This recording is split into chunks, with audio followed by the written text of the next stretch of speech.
बघा विद्यार्थी मित्रांनो, आज आपण डिस्काउंट कॅल्क्युलेट करायला शिकणार आहोत, तेही अगदी सोप्या पद्धतीने आणि एकदम शॉर्टमध्ये. का शॉर्टमध्ये? कारण की बघा, पोलीस भरती, तलाठी भरती, अजून ग्रामसेवक, अशा अनेक परीक्षांमध्ये MPSC UPSC असे शेकडो प्रश्न असतात. तुम्ही प्रत्येक समची जर रीड करत बसलात तर वेळ निघून जातो आणि आपले कमी प्रश्न सॉल्व्ह होतात आणि आपला स्कोअर कमी येतो. तर ते आधी आपण डिटेल डिस्काउंट काढायला शिकू आणि मग एकदम फास्टमध्ये अगदी एका सेकंदात तोंडी उत्तर काढायला तुम्हाला मी शिकवणार आहे. ठीक आहे, बघा सम काय आहे. If a shirt cost ₹800 and is sold at 15% discount, what is the selling price? बघा आपण दुकानात गेलो की आधी आपण काय विचारतो, काही डिस्काउंट आहे का? प्रत्येकाला डिस्काउंट आवडतो. तसं या शर्टवरती 15% डिस्काउंटनी शर्ट विकला आहे, म्हणजे 800 रुपयाला विकला आहे का शर्ट? तर नाही, 800वर 15%. मग तो कसा काढायचा? आता % म्हणजेच काय मुलांनो? 100वरती 15 हा त्याचा रेट आहे. तर मग 800वरती किती? तो आपण x लिहूया. ठीक आहे, मग तिरका गुणाकार करायचा. 100 गुणिले x बरोबर 15 गुणिले 800. आता हा 100 इथे गुणिले, म्हणजे इकडे गेला तो होणार भागिले. 500 गुणिले 15 गुणिले 800 छेदामध्ये 100. खालचे वरचे 2 शून्य कट करा. वरती काय राहिलं? 15 गुणिले 8, 15 × 20 असे, म्हणजे 120 हा झाला डिस्काउंट. म्हणजेच तो शर्ट केवढ्याला पडला घेणाऱ्या माणसाला? सांगा. टोटल सेलिंग प्राईस बरोबर 800मधून 120 वजा करायचे. ठीक आहे, म्हणजे शर्ट कितीला पडला?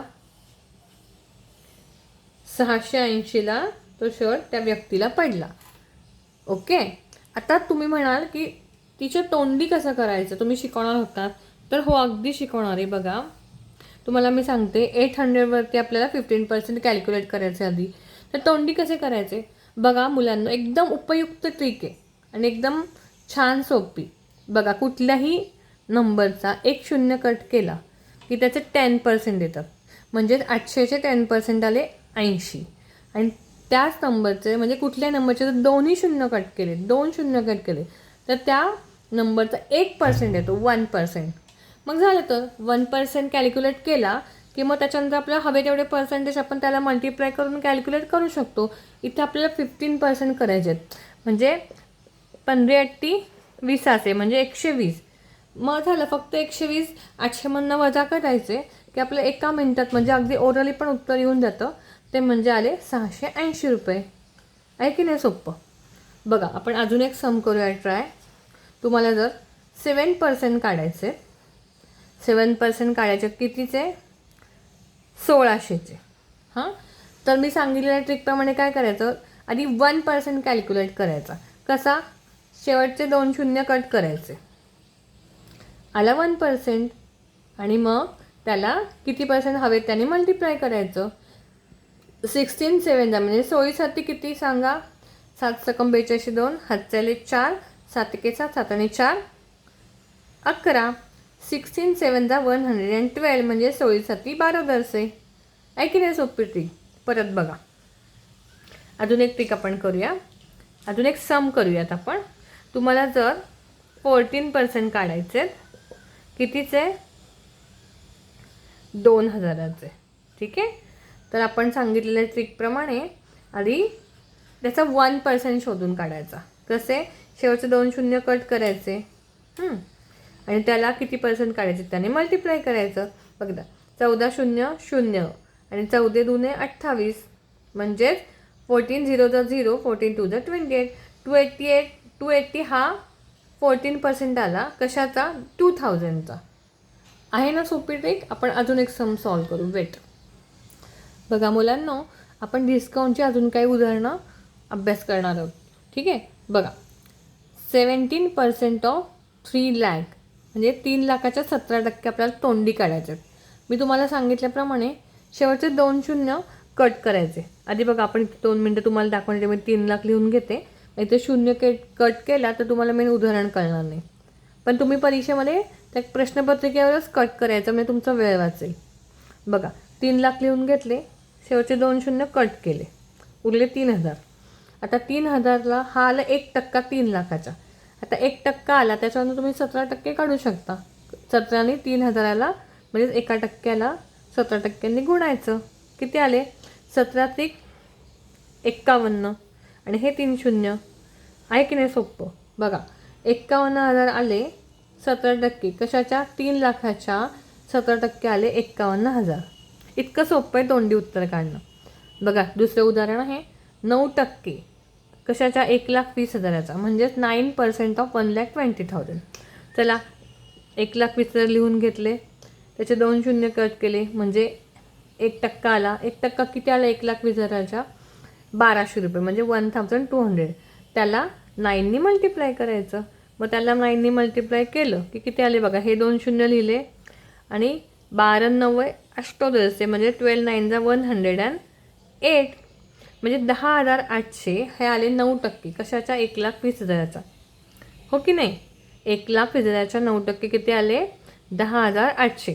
तुम्ही डिटेलमध्ये टॅली करून बघा, आपलं उत्तर एकदम चोख बरोबर आहे. पुढचं उदाहरण बघा 25% ऑफ 2,40,000. आता लाखामध्ये गेल्यावर आपण अजून गडबडतो, वेळ लागतो, मग आपण पेपरमध्ये कॅल्क्युलेशन करण्यात वेळ घालतो. तर काही गडबडून जायची गरज नाही बाळांनो.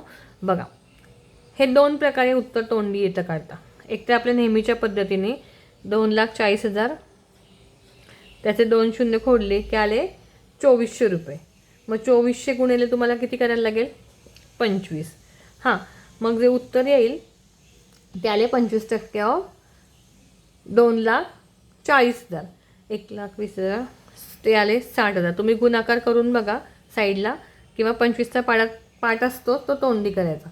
आता ह्या उदाहरणामध्ये ह्याच्यापेक्षा सोपी ट्रिक तुम्हाला सांगते. ती बघा काय आहे. कुठे दाखवू? इथे दाखवू? बघा तोंडीच सांगते. आता 25% आधी ह्या 2,40,000चे 50%, म्हणजे अर्धी तोंडे करून घ्यायचे. त्याला 1,20,000, त्याले 50%. 1,20,000 हे 2,40,000च्या 50% म्हणजे त्याचे निम्मे 1,20,000. मग 50%च्याही निम्मे 25%. मग 1,20,000च्या निम्मे आले 60,000. इतकी सोपी पद्धत आहे ही. कुठे कोणती ट्रिक वापरायची हे ऐत्यावेळी आपल्याला कळलं पाहिजे. ठीक आहे? बघा आता पुढचं उदाहरण काय आहे? 11% ऑफ 1,10,000. 1,10,000 त्याच्या 11%. आपल्या युक्तीप्रमाणे 2 शून्य कट करा. हा आला 1%. मग 1,100 गुणिले 11. गुणाकार तुम्हाला अवघड वाटेल, पण काही गडबडून जाऊ नका. बघा 11चा वर्ग किती आहे, म्हणजे स्क्वेअर 121. हा 11 गुणला 121 आला आणि उरलेले 2 शून्य लिहिले इथे, म्हणजे 12,100 झाले 11% ऑफ 1,10,000. हो की नाही? कळलंय? बघा शेवटचं उदाहरण अजून एक करूया आपण. 5% ऑफ 1,80,000. हे पण गणित आपण 2 प्रकारे करू शकतो. बघा 1,80,000चा 1 शून्य कट केला की किती आले? 10% येतं. 1 शून्य कट केला की 10% येतं. 2 शून्य कट केले की 1% येतो, म्हणजे 1%. ठीक आहे? आता मी फक्त 1 शून्य कट केला म्हणजे 10% आले. आता 10%च्याच निम्मे 5%. आपल्या इथं 5% काढायचे. मग काय करायचं? 10च्या निम्मे 5, म्हणजे 18च्या निम्मे आले 9,000. म्हणजेच 5% ऑफ 1,80,000 किती आले? 9,000. ठीक आहे? जेव्हा 5च्या मल्टिपलमध्ये पर्सेंटेज काढायचं असेल ते हाफ करून काढायचे. म्हणजे जसं की इथे आपण 25% काढायचं असेल तर आपण तोंडी ह्याच्या निम्मे म्हणजे 50% केले आणि 50%च्या परत निम्मे केले की 25% आले. आता इथे 5% आहे, मग आधी आपण काय केलं? 10% काढले आणि त्याचे हाफ केले की 5% झाले. एवढं सोपं आहे. तुम्हाला अशाच छान छान नवीन नवीन ट्रिक्स हव्या असतील तर तुम्ही नक्की चॅनलला फॉलो करा. आणि काही स्पेसिफिक तुम्हाला सम शिकायचे असतील, युक्ती शिकायची असेल, MPSC UPSC तलाठी भरती, पोलीस भरती या परीक्षांसाठी, तर कमेंट करा. मी तुम्हाला पर्सनली गाईड करेन. थँक्यू.